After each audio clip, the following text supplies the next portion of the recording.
Le Parc d'Olin vous présente le Week-end sportif. Et on démarre par la Ligue 1, le LOSC, avec une bonne nouvelle, une victoire pour les Lillois. Ouais, un bon match pour le LOSC qui a maîtrisé Reims samedi soir, 2 buts à 0. Alors la première mi-temps a été plutôt pauvre en occasion, presque terne, mais fort heureusement dominée par Lille, surtout durant la première demi-heure de jeu. Malgré tout, aucun but sur cette première période. Et au retour des vestiaires, Boufal vient remplacer Benzia. Et là, c'est le début d'un petit festival. Lui qu'on dit parfois un petit peu trop perso, un petit peu trop dribbleur, eh bien, s'est mis à distribuer à tout le monde. Très très actif balle au pied. Le milieu franco-marocain a obligé les joueurs de Reims à commettre beaucoup de fautes. Et c'est d'ailleurs sur une de celles-ci que Lille a obtenu un très bon coup franc. Et sur ce fameux coup franc, eh bien, Ronny Lopez ne s'est pas posé de questions. Une frappe puissante, limpide, et il a trouvé la lucarne adverse. 1 but à 0 à la 63e minute. Donc c'était déjà une bonne chose. Mais même si après les débats se sont plutôt équilibrés, eh bien, Boufal a multiplié les bons centres pour Amalfitano, pour Eder, pour Soumaoro, pour Lopez.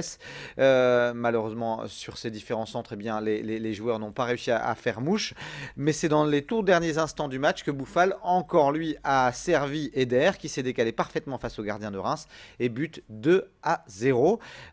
Donc une belle opération. Lille qui prend... Et puis un bon pronostic pour vous, vous aviez prédit le but d'Eder vendredi. C'est gentil, même si Eder n'a pas fait un grand match, c'est vrai qu'il a marqué. Voilà, donc ça m'a permis d'annoncer un bon pronostic.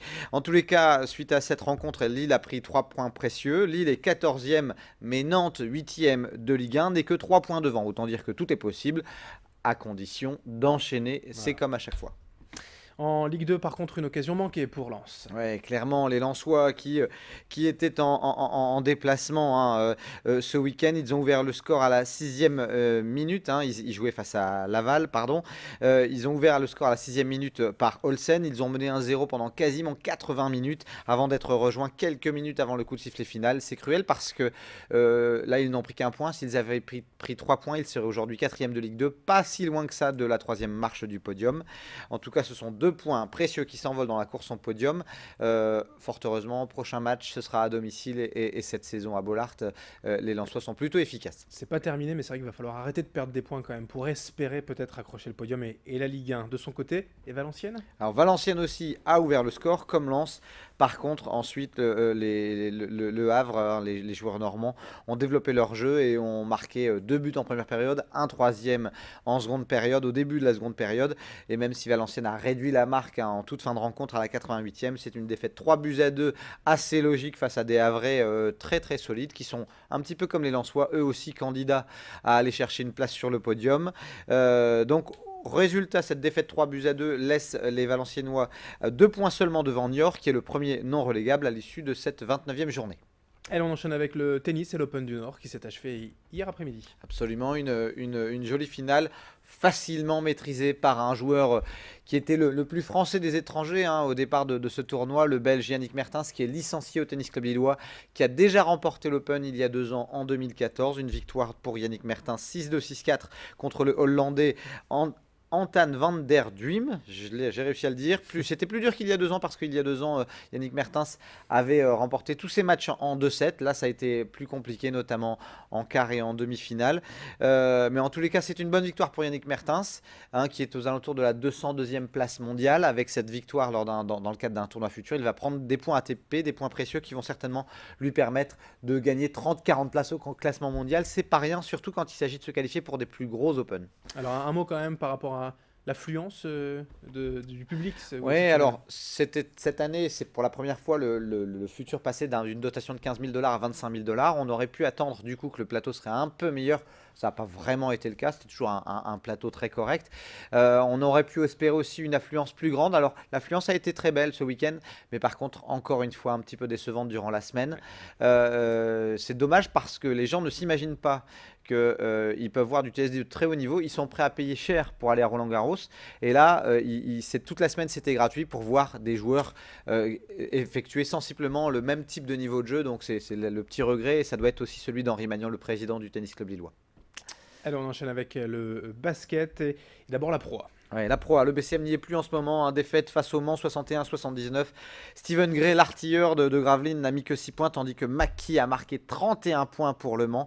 Imaginez 8 sur 10 à 3 points, c'est un petit peu notre Curie dans le championnat de Pro A. En tout cas, du coup, le BCM qui a longtemps joué les premiers rôles, et bien d'un coup, à force d'enchaîner les défaites, et bien là, il se retrouve 6e de Pro A.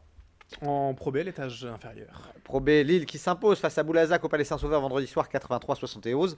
Et une belle victoire pour Orchy, on l'attendait, ça faisait 2 mois et demi qu'Orchy n'avait pas gagné, c'était face à Saint-Quentin mi-décembre. Et bien là, Orchy s'est imposé à Poitiers, première victoire, peut-être le début d'une belle série, peut-être une série qui leur permettra de se sauver, mais rien n'est moins sûr. Le Portel a battu Denain 73-70, le Portel est 3e de Pro B, Boulogne a aussi gagné, ils sont 5e. Et puis un petit mot de chez les filles, Ligue féminine, le SBVA éliminé en coupe face à Bourges. Le SBVA a rendez-vous avec l'Eurocup, c'est demain soir face aux Slovaques de Kozice. Victoire impérative, surtout pour laver l'affront face aux Slovaques à domicile en Euroleague. Elles avaient pris une sacrée défaite. Donc là, il va falloir laver l'affront. C'est demain soir au Palacium de Villeneuve-d'Ascq. Et on en reparlera sur Grand Lille TV. Et de l'athlétisme également avec les championnats de France de cross-country. Rapidement pour vous dire que lors de ces championnats de France, Élise Decorte, sociétaire de Liévin Athlétisme, a décroché la médaille de bronze chez les juniors et de même médaille de bronze aussi pour Jimmy Gressier chez les juniors. Et on retiendra, c'est une autre news d'athlée, que Fanny Pruvot a participé ce week-end au semi-marathon de Paris et elle a bouclé le parcours en 1h14. Du coup, elle se qualifie pour les mondiaux de semi-marathon.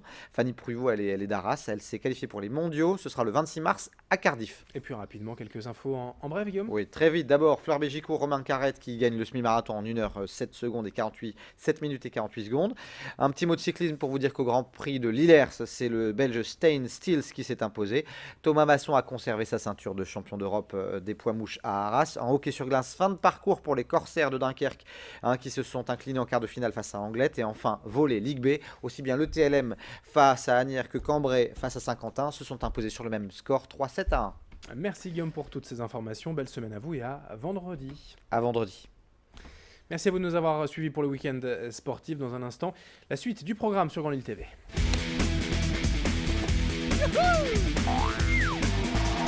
Le Parc d'Olin, destination nature et sensations, vous a présenté le week-end sportif.